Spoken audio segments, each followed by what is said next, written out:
우리 좌우에 계신 분들과 서로 인사하겠습니다. 사랑하고 축복합니다. 한 해 동안 수고 많으셨습니다. 한 해 동안 수고 많으셨습니다. 2020년 마지막 주일을 맞았습니다. 우리를 여기까지 인도하신 하나님께 감사드립니다. 이 와중에도 여전히 온라인과 오프라인으로 현장과 가정 각 처소에서 예배할 수 있음에 더욱 감사합니다. 우리는 지난 한 주간 성탄 이브와 성탄을 보냈습니다. 이어서 성탄의 메시지를 다시 한번 기억하기를 원합니다. 성탄 이브 때에는 마태복음 1장에서 예수님의 계보에 대한 말씀을 드렸습니다. 아브라함과 다윗의 자손 예수 그리스도의 계보라. 그 마태복음은 시작하는데 예수님의 족보에 수많은 사람들의 이름이 등장하지만 어느 누구도 주인공이 아니었습니다. 아브라함도 다윗도 주인공이 아니라 주인공은 단연 예수 그리스도이셨습니다. 예수 그리스도를 제외한 어떤 위인도 죄인이 아닌 사람은 없습니다. 아브라함도 다윗도 요셉도 예수님을 낳았던 마리아도 죄인입니다. 그들이 의롭게 된 것은 오직 예수 그리스도의 십자가의 피공로 때문입니다. 그분이 우리의 죄를 대신하여 십자가에 죽으시고 죽음을 이기고 부활하여 우리를 구원해 주셨기 때문인 것입니다. 하나님과 원수된 우리를 그분의 십자가 피로 화목하게 해주셨습니다. 우리가 주의 은혜로 예수님을 영접하고 하나님의 자녀가 되는 권세를 받게 되었습니다. 우리는 은혜의 보좌 앞에 담대히 나아갈 수 있어요. 이것이 복음인 것입니다. 그래서 마가복음 1장 1절에서 하나님의 아들 예수 그리스도의 복음의 시작이다 이렇게 시작하고 있어요. 예수 그리스도 그분이 복음이라는 말씀입니다. 복된 소식, 예수 그리스도께서만이 우리를 살리시기 때문입니다. 찬송가 305장 Amazing Grace, 나 같은 죄인 살리신, 이 찬송의 가사처럼 1절에 나 같은 죄인 살리신 주 은혜 놀라와 잃었던 생명 찾았고 광명을 얻었네. 2절 큰 죄악에서 건지신 주 은혜 고마워 나 처음 믿은 그 시간 귀하고 귀하다.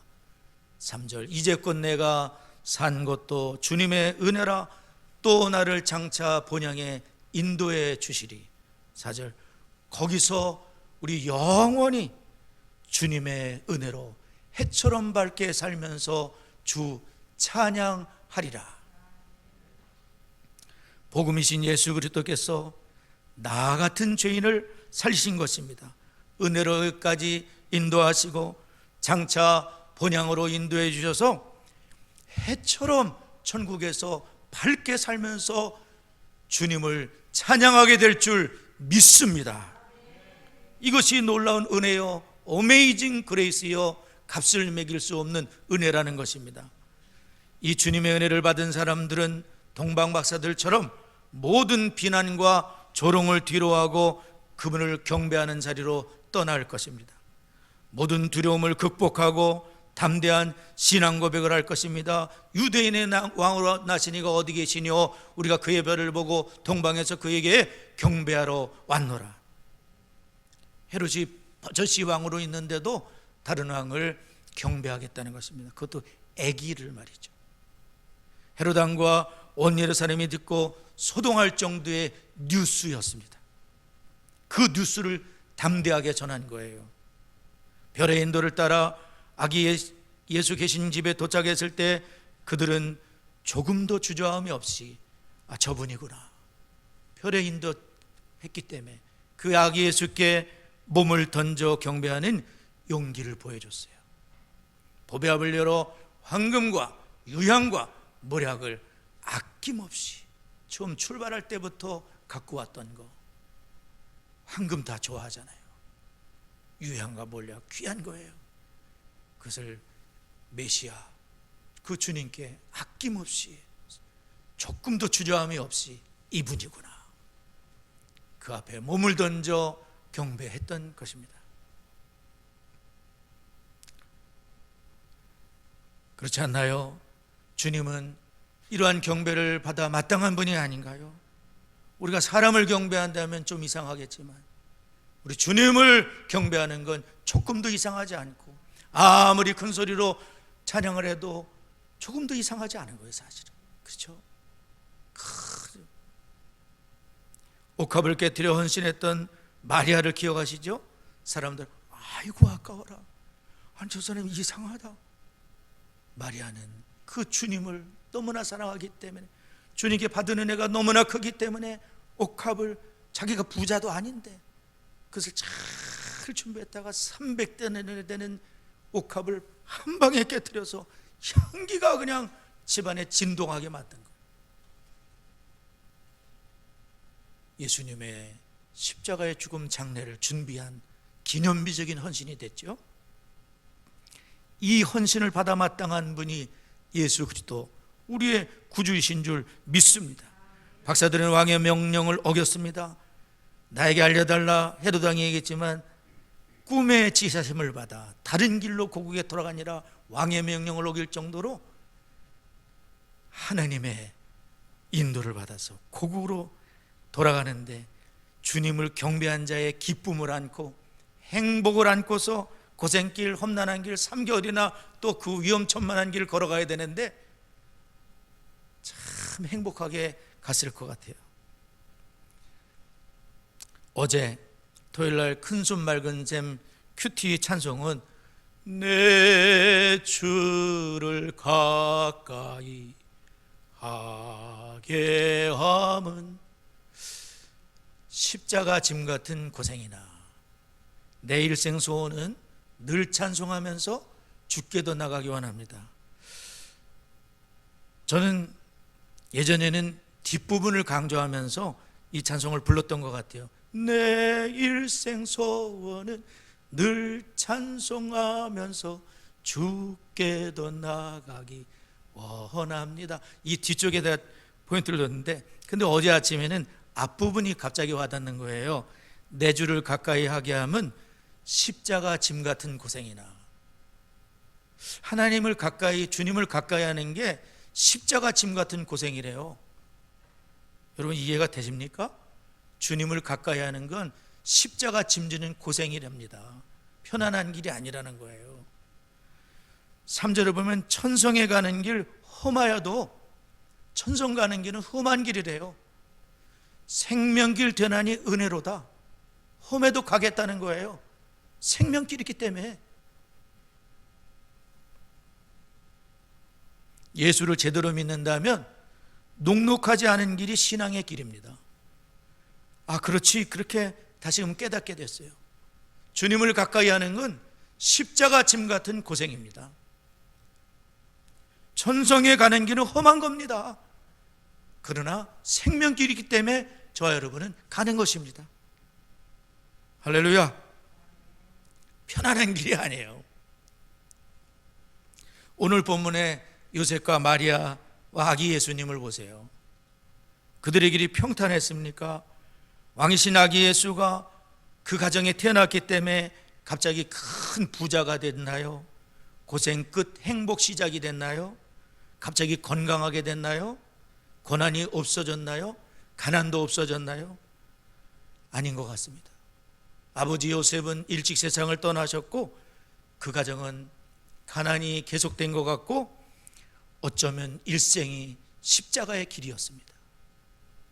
그런데도 주님께서는 여자여 네가 복된 자라고 말씀합니다. 도대체 뭐가 복인지. 십자가 짐 같은 고생의 길을 걸어갔어요. 예수님 때문에. 막 갑자기 피난도 가야 되고 막 죽이려고 달려들고 아들을 비난하는 것을 전부 다 엄마가 아빠가 다 뒤집어 쓰고 자기 아들이 십자가에 죽는 걸 가슴을 찌르듯이 봐야 되고 굉장히 어려운 길이었던 것 같아요. 근데 복이 있답니다. 오늘 본문을 통해서 주님을 따르는 자의 길을 잠시 나누기로 합니다. 첫째로 그럼에도 묵묵히 주님의 인도를 따르는 자입니다. 우리 13절을 함께 읽겠습니다. 시작. 그들이 떠난 후에 주의 사자가 요셉에게 현몽하여 이르되 헤롯이 아기를 찾아 죽이려 하니 일어나 아기와 그의 어머니를 데리고 애굽으로 피하여 내가 내게 이르기까지 거기 있으라 하시니 헤롯의 만행이 시작되기 일보 직전이었습니다. 폭풍 전야였습니다. 동방박사들에게 손주를 한 헤롯은 끔찍한 만행을 저지르죠. 아기 예수를 죽이기 위해서 베들레헴 근처 인근 2살 아래 모든 남자 아기들은 갓난 아기들을 전부 다 죽여버려라.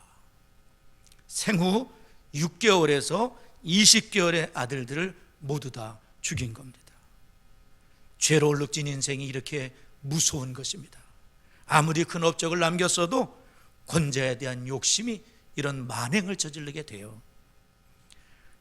그러나 헤롯의 만행이 시작하기 전에 먼저 움직이신 분은 하나님이세요. 하나님이 먼저 움직이셨어요. 요셉이 명령하여 현몽하여 얼른 이집트로 피난을 해라. 헤롯이 아기를 찾아 죽이려고 한다. 어머니를 데리고 얼른 애굽으로 피해 있어라. 내가 내게 이르기까지 거기 있어야 돼. 오면 안 돼. 꼼짝 말고 거기 있어야 돼. 이 명령을 받았을 때 요셉은 두말 않고 즉시 순종을 하게 돼. 훈련된 분이에요. 아무 가정에나 예수님 태어나게 하신 거 절대 아닙니다. 어쩌다가 태어난 거 아닙니다. 주님이 은혜 받은 자로 준비시킨 그 가정에 보내신 거예요. 예수님이 아무 데나 태어나 벗어 죽으셨을 거예요. 요셉이 그냥 난리쳤을 거예요. 준비된 경건하고 거룩하고 주님만 사모하는 그 가정에다가 다 예수님을 잘 이렇게 하실 수 있는 그런 가정에 요셉은 두말하지 않아요. 아 왜요? 뭐 땀시요? 아니요. 그냥 밤중에 일어나서 무슨 도피하듯이 그냥 야반도주 하듯이 그냥 언능하게 데리고 이집트 가서 끽소리 않고 거기서 주님께서 거기 있으라는데 그때까지 딱 있는 거잖아요. 요셉이 일어나서 밤에 아기와 그의 어머니를 데리고 애굽으로 떠나가 아무 데나 간 것도 아니에요. 주님이 가라는 곳으로 갔어요. 이집트로 가서 헤롯이 죽기까지 거기 있었으니 이는 주께서 선지자를 통하여 말씀하신 바 애굽으로부터 내 아들을 불렀다 함을 이루려 하심이라. 선지자를 통해서 약속하셨던 그 말씀을 이루려 하심이니라. 호세아 11장 1절의 말씀을 성취한 거예요. 예수님 탄생 700년 전에 예언했던 거 하나님은 하나씩 전부 챙겨가지고 나사렛 예수님에게 임할 수 있도록, 응할 수 있도록, 그래서 그분이 메시아라는 것을 틀림없이 믿을 수 있도록 그 말씀이 성취된 분이 예수 그리스도이신 줄 믿습니다. 호세아 11장 1절 이스라엘이 어렸을 때 내가 사랑하여 내 아들을 애굽에서 불러 냈거늘. 마태복음 1장과 2장에서 두드러지게 나타난 것은 예수님의 부친 요셉의 순종입니다. 마태복음 1장 후반부에 약혼한 마리아가 동거도 하기 전에 임신한 사실을 알게 됐을 때 요셉은 너무나 슬프고 근심이 됐습니다. 매우 근심으로 가만히 끊어버려야 되겠다. 마리아를 사랑했기 때문에 그렇게 생각했는데 하나님이 요셉에게 알려주십니다. 그것은 성령으로 된 것이고 이사야 7장 14절의 예언을 성취하는 아들을 낳으니 예수님이라 하고 그분은 임마누엘이 될 것이다. 그거를 들었을 때 요셉은 너무나 이해하기 어려운 처음 만나는 그 일을 요셉은 아멘하고 순종하고 마리아를 데려왔지만은 아들을 낳기까지 동침하지 아니하고 그 아드님이 흠없이 죄없이 태어나셨기 때문에 성령으로 태어나야 되기 때문에 그래야 우리의 구원자가 되기 때문에 아들을 낳았을 때에 이름을 예수라라. 이는 그가 자기 백성을 저희 죄에서 구원할 자이심이라. 이후에도 요셉은 계속 순종하여 성령의 인도를 받게 됩니다. 이집트를 떠나라고 했을 때에는 즉시 일어나서 떠나고 마침내 갈릴리의 나사렛에서 정착하게 되는 것입니다. 중요한 것은 그가 그때마다 하나님의 지시와 인도를 받았다는 거예요. 이건 너무 중요한 일이기 때문에. 만약에 그렇지 않았다면 다 망가졌을 거예요. 구원이고 뭐고 다 틀어졌을 거예요. 근데 요셉은 묵묵히 그럼에도 불구하고 순종하는 거예요. 이사야 7장 14절이 성취됐죠. 호세아 11장 1절이 성취됐죠. 정확하지는 않지만 나사렛 사람이라는 멸시받는 구절들이 성취되는 거예요. 극한 고난 속에서도 묵묵히 주님의 인도를 받았던 요셉의 가정처럼, 요셉처럼 2021년 새해에도 주의 인도를 따르는 우리 성도들 되시기를 바랍니다. 두 번째로는 그 길은 예수님이 먼저 가신 길이라는 겁니다. 23절을 함께 읽겠습니다. 시작. 나사렛 동네에 가서 사니 니는 선지자로 하신 말씀에 나사렛 사람이라 칭하라 하심을 이루려 하심이로라.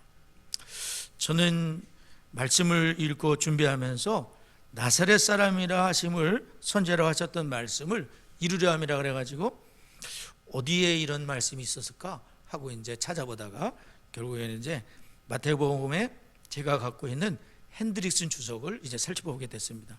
거기서 밑줄을 그으면서 또 복사도 하고 밑줄을 그으면서 은혜를 받게 됐어요.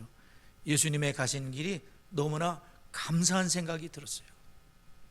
아기 예수님이 갈릴리의 나사렛 동네에서 성장하게 됐어요. 베들레헴에 태어나셨고요. 성장은 나사렛에서 성장하셨어요. 나사렛은 참 보잘것없는 동네였었어요. 그것은 주민들도 그런 취급을, 나사렛 그러면 아이고 찌질이들 막 이렇게 생각할 정도로. 예.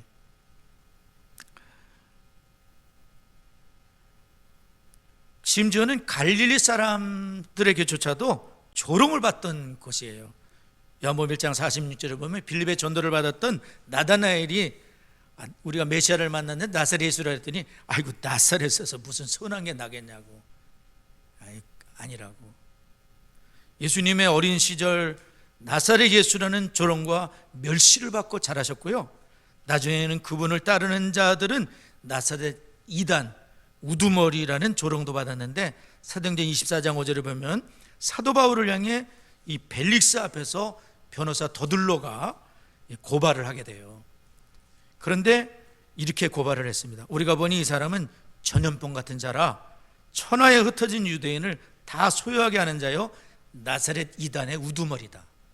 아니 뭐 전염병 같대.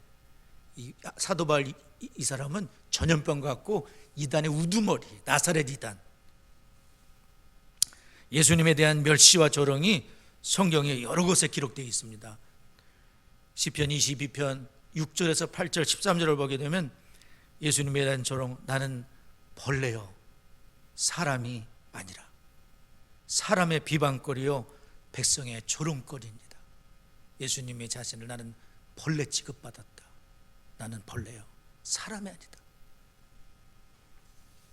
나를 보는 자는 다 나를 비웃으며 입술을 삐죽이고 머리를 흔들며 말하기를 그가 여호와께 의탁하니 구원하실 걸 그를 기뻐하시니 건지실 걸 하나이다. 이것이 예수님 고난받는 메시아가 걸어갔던 길입니다. 13절 내게 그 입을 벌림이 찢으며 부르짖는 사자 같은 이이다. 막 예수님을 찢으려고 그런 일을 예수님이 당하셨다는 거예요. 시편이 60편 8절 기타 등등 고난받는 메시아 이사야 53장을 비롯하여 예수님은 나사렛 이단, 나사렛 예수 그런 비난과 멸시와 전대를 받으며 자라셨고 십자가에서 빨가벗겨져 그 모든 비난과 조롱과 그것을 받으신 분이 바로 우리 예수님인데 이분이 메시아라 이렇게 예언되어 있는데요. 예수님은 나사렛 사람이었다. 비천과 수치의 대명사로 불리시고 하나님 아버지께서는 그 하나밖에 없는 고귀한 아들을 이러한 비천한 데에 내던지기를 아까워하지 않으신 거죠.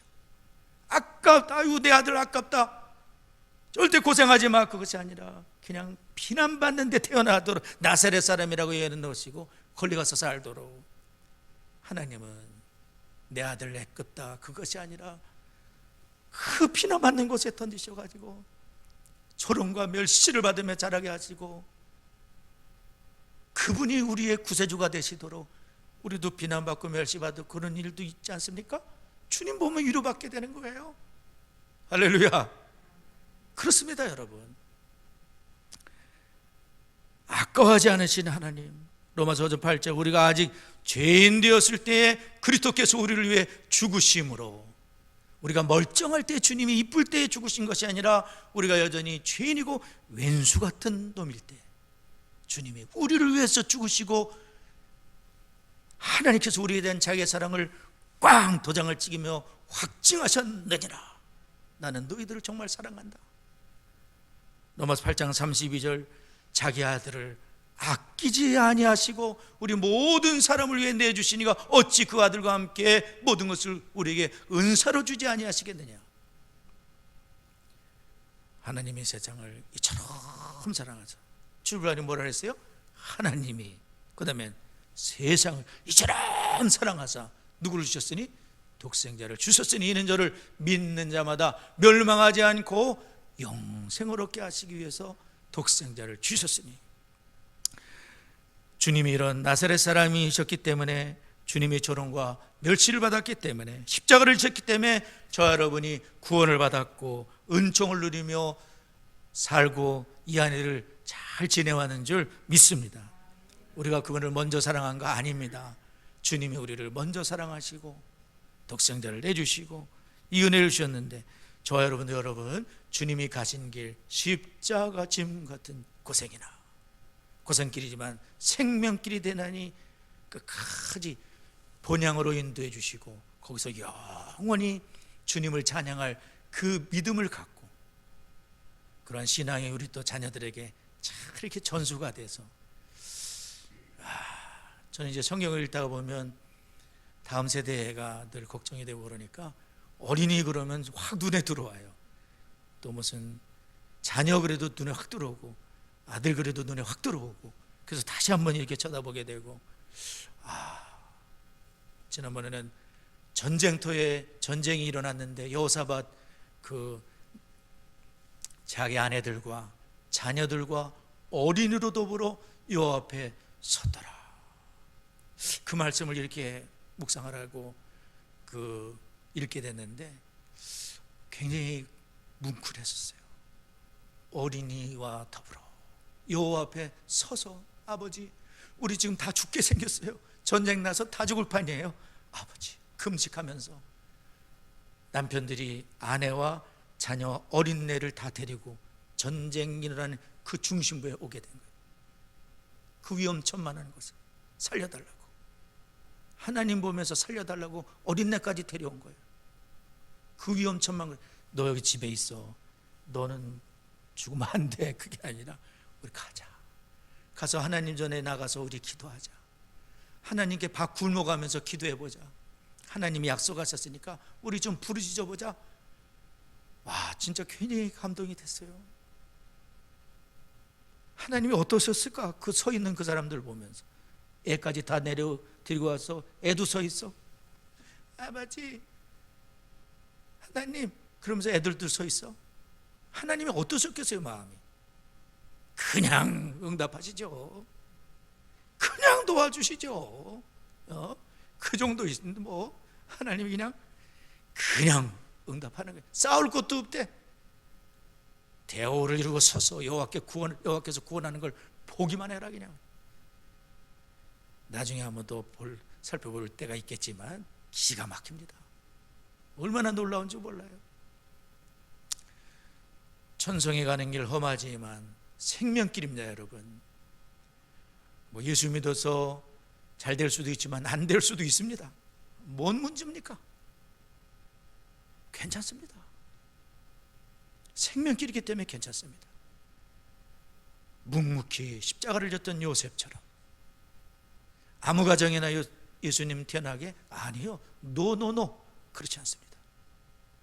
주님은 지금도 경건한 가정 사용하시고, 그런 분들 사용하시고, 하나님의 예언의 말씀이 성취되게 하시고, 메시아를 오는 길, 또 메시아 가시는 길, 다시 오실 메시아를 준비하도록 이러한 주님의 은혜의 길을 우리 모두 걸어갈 수 있기를 바랍니다. 우리 이 시간 잠깐 우리 반주에 맞춰 잠깐 작은 소리로라도 함께 기도해 주시면 좋겠습니다.